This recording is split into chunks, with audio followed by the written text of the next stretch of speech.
Hey guys, Matt Masur from Clickstream Studios. Welcome to another edition of Good News York. I'm here by myself.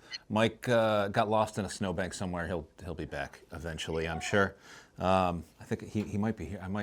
Is that those feet that I saw when I pulled in the parking lot? I thought that was a joke.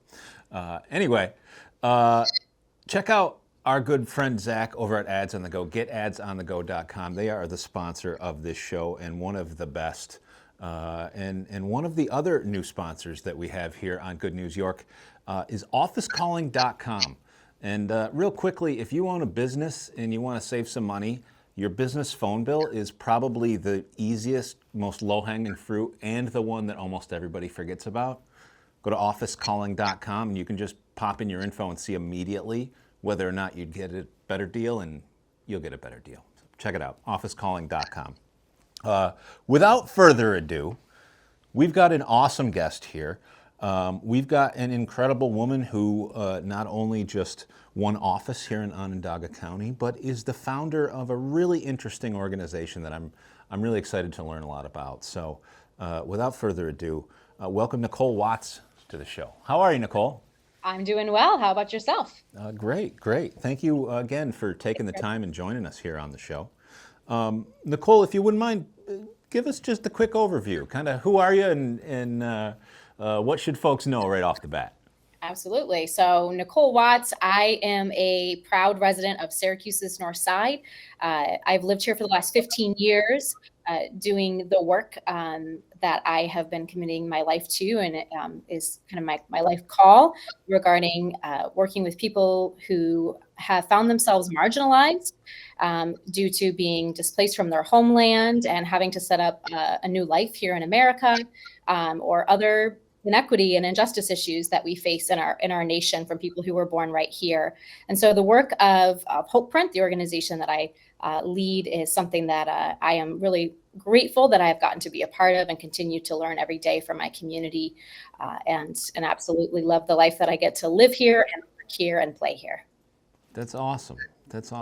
Nicole, what inspired you to do this? I mean, there's lots of folks living in all kinds of neighborhoods all over that see these issues, but you jumped in and have taken action. Why?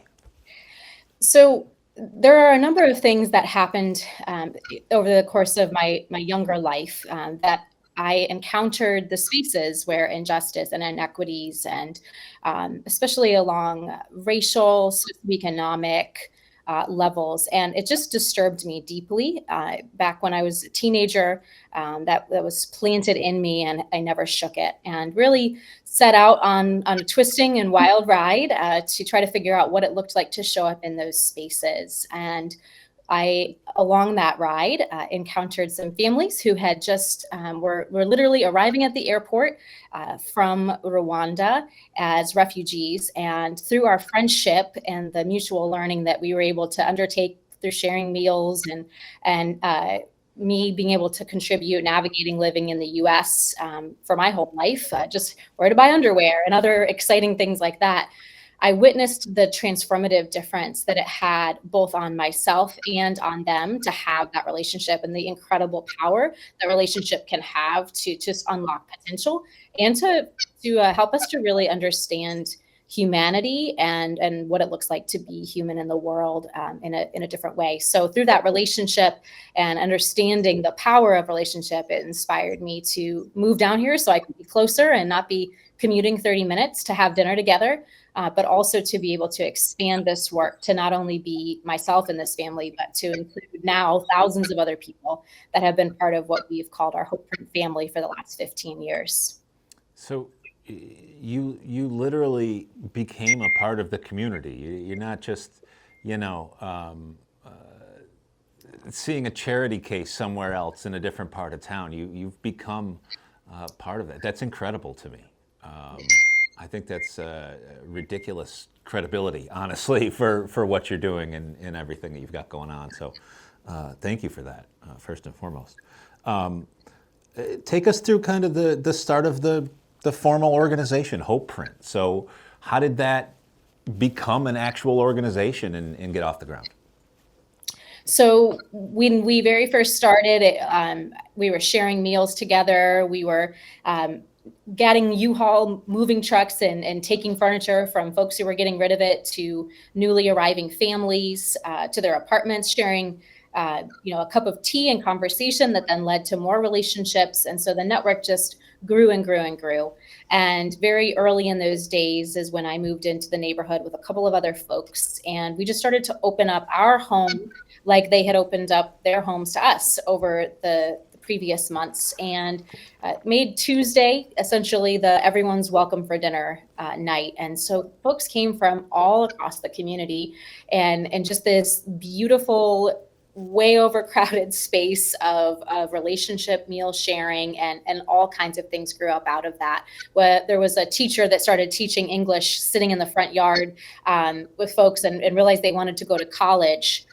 And that there was a pathway they could take to do that. And so she started to work with them on that to get them into OCC.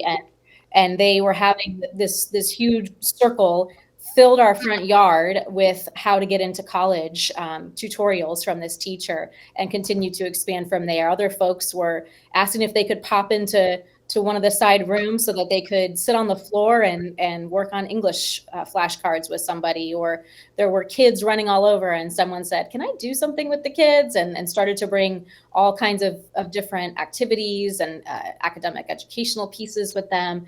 So all of the programming and the work really rose up from those relationships and from people who had different skills and understanding, people who had different needs, matching up with each other in these organic grassroots ways, and then kind of forming programs that over the years constantly change. No season of Hope Print has ever looked the same, whether it's who's part of it, because the folks coming into our community as refugees and new Americans were coming from all over the world, different seasons, different conflicts that we've had as a part of our family. But we say once part of the family, always part of the family. And so it's just been an ever-growing, beautiful network of people working together to make one another's lives better and to make our community a better place. Wow, that's incredible. Nicole, you mentioned something of seasons of Hope Print. Is there? It sounds like maybe you have some sort of sequential programming that happens, starts and stops, that sort of thing, something like that? For many years, we functioned by trimester, doing kind of seasons of program, presence, and rest, we would call it. And so that was the majority up until COVID. That's how we functioned. And each season, we would reevaluate what our community really needed, working with our people to say, do we still need citizenship classes? Or anyone who's needing citizenship assistance right now? Or did everybody already get that? Which is, by the way, one of the things you should do in your life someday is go to a citizenship ceremony. Whether it was like different needs that we were encountering with different cultures and backgrounds. Some folks had all kinds of access to education in their homeland before conflict came, or they were displaced, and others did not have that. And so the needs and different things that were we needed to show up in changed very much trimester to trimester. And so when COVID hit, though, we organizationally came to a new season because a lot of things changed.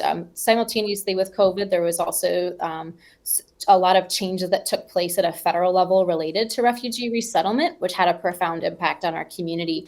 And so as all the ecosystem was changing around us, we asked the question that we were very practiced at asking: what does our community really need of us now? And we began to focus more on community development work with our entire neighborhood, which includes people from all around the world who've been resettled as refugees, who've come as immigrants, and a whole lot of folks that have either lived here for generations or have migrated here from other parts of the United States. It's a beautifully diverse neighborhood, and to try to come to a space of what does it look like for us together to come up with a vision of what we want this to look like for us to all have the lives that we dream of. And so we did a number of rounds of knocking on doors, talking to people, hosting community forums to come up with a reinvestment proposal for our community. And that led us to the season that we are in today, where we're now an incubator for emerging nonprofits and leaders who have passion projects,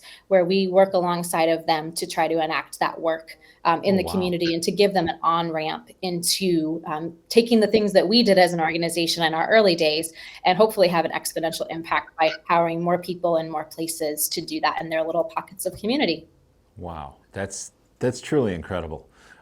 Nicole, let me ask you, do you have a specific location? You got a headquarters where all these activities take place, or how does that work? We've always been a bit dispersed and home based. We, for many years pre-COVID, were in literally a home, running a lot of these programs out of the home. Today, we do not have a headquarters. We are intentionally dispersed because, again, we're trying to engage a number of different pockets of community that are in all different geographic spaces, even within the neighborhood. We are fortunate that we have some space on the north side that we do use for a number of those programs. But it's really in community work has always been the heartbeat of what it looks like for Hope Print to be present in these spaces. I kind of thought that might have been your answer, and I think that's such a phenomenal approach in terms of really reaching folks where they are. That's really neat.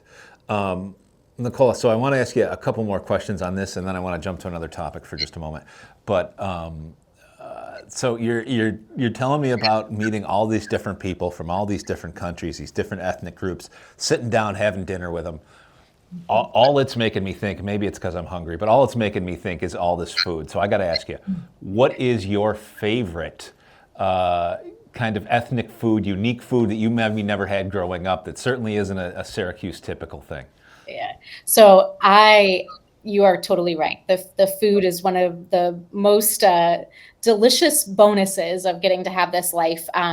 I really love learning from all the different cultural communities, just the spices that they use and kind of integrating it into my own cooking.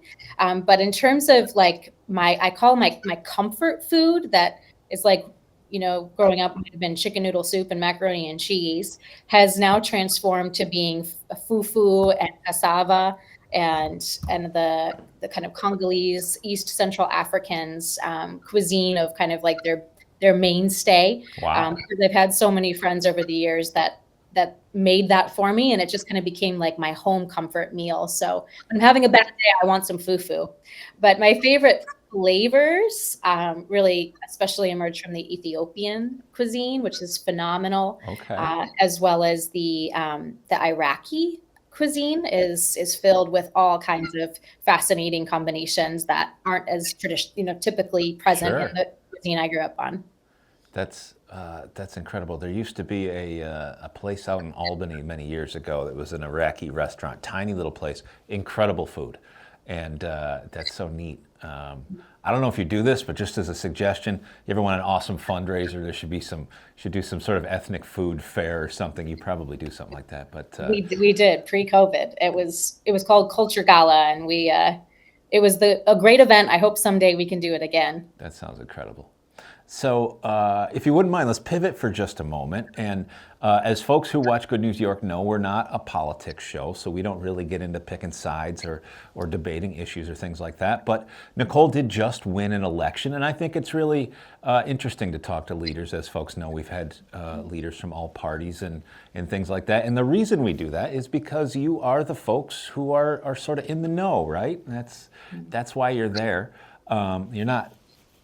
You take office specifically. I know you just won the election, but when do you actually take office? I guess I should ask you to start. January 1st. Awesome. January 1st, 2026. I like that. I don't necessarily like the super long lame duck session. Like, come on, let these folks do what we asked them to do. But anyway, what is that like? Just as a person, from this community leader and doing these things to now sort of getting into that political game, and now you've got to do all these things that is really a different world. How was that to navigate? So it's not something I set out to do. I've been asked a number of times over the years to consider taking on these positions, and felt like the work that I needed to do was being best done at the neighborhood level and in the advocacy side. But in recent years, I've started to feel a bit of a ceiling when it comes to advocacy and a growing sense of the need for there to be people who have this grassroots on the ground understanding of the people and the issues that we're facing, also being in these spaces where decisions are being made, where resources are being allocated that impact our community. And so when I got the call I was actually on my way to vacation, someone called and said, within the next 48 hours, we need to fill this seat or this person on the ballot. Would you be willing to take this role? And they let me sleep on it for all of one night. But when I woke up the next morning, I just felt compelled that in this moment in time, for our community, for the people that I love and have welcomed me into their homes and their families and their lives, that to say no was just irresponsible. And so I said yes, and suddenly I was on the wild ride of what it looks like to campaign. I was not on a major party line, so it was a pretty different situation than it can be for a lot of folks who do that. And one of the most beautiful things that happened during the campaign season was just this manifestation of 15 years in this community and the relationships that I've built that just came out in this way that kept on just touching my soul. Like, just, it felt like a beautiful entree into a next season. And on the night when I did win, a number of those community folks were with me. And they said, we won. And I hope that is how they continue to feel on this journey, that government is really meant to be representative. So I hope that we, not only we won an election, but we won being able to see the things that need to happen for our community move forward.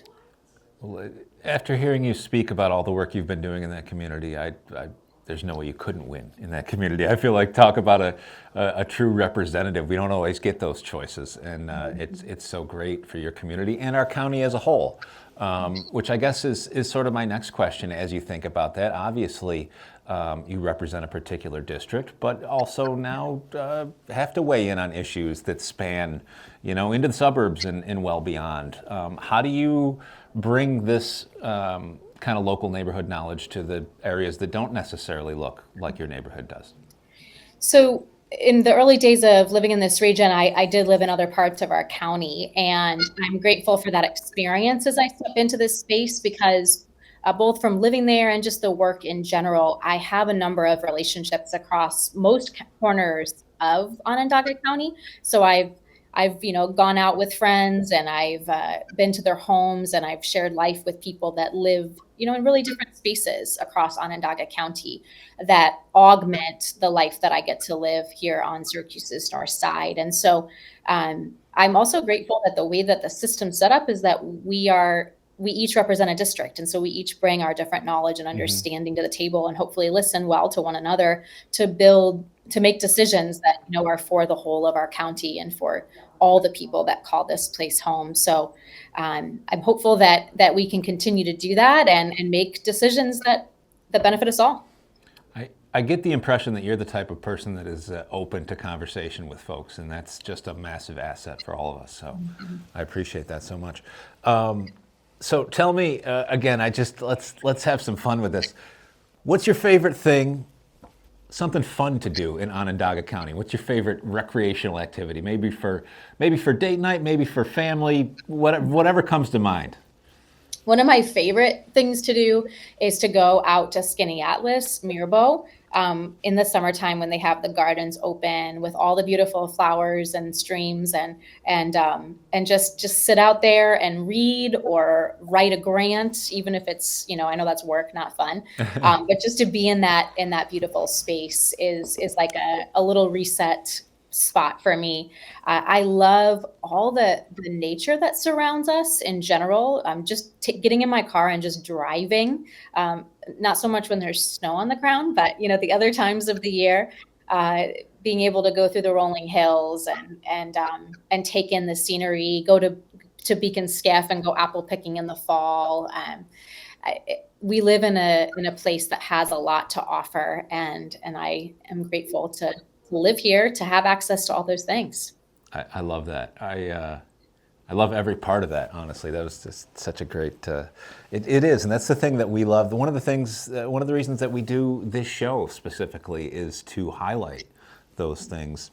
And we try to talk about a little bit beyond Onondaga County, because one of the things that we feel like is New York State as a whole is such a great thing, and we try to sometimes divide ourselves almost a little too much in our regions, but we can go in any direction and have the most incredible vacations and We as a company actually have on more than one occasion taken a little trip to Skinny Atlas and decided we're going to work for there from the day. So it's such a beautiful place, and seems like it's distant, but it's not. But it's like a whole other world. It's just, I don't know. Mm-hmm. And this time of year we got the Christmas, so yes. Folks want to go see the Dickens Christmas in Skinny Atlas. Shout out to that incredible thing. It's incredibly famous. People come all over the place.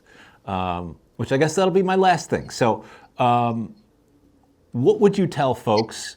A lot of people don't necessarily understand having visitors, having tourists, having shoppers from outside the county come to the county is such a huge thing for us.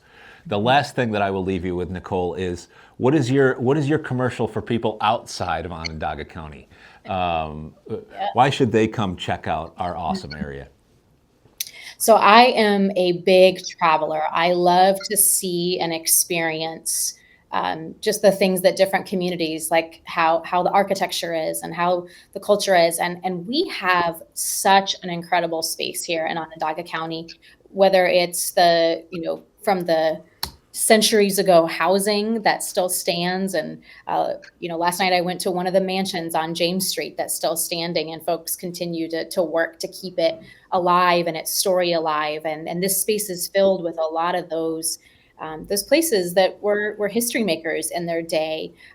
We have beautiful nature. And then, of course, I'm a bit biased. I love our city and the core of our city. And I want to continue to see us get better at sharing that with people that come in from the outside, that they can taste those amazing flavors, that they can go shopping. So if you come into Onondaga County and you want to experience those things, I encourage you to check out just the little shops that you might not normally go into, and immerse yourself immediately into a space that feels a bit like you went to Vietnam or went to Afghanistan or hanging out in Kenya.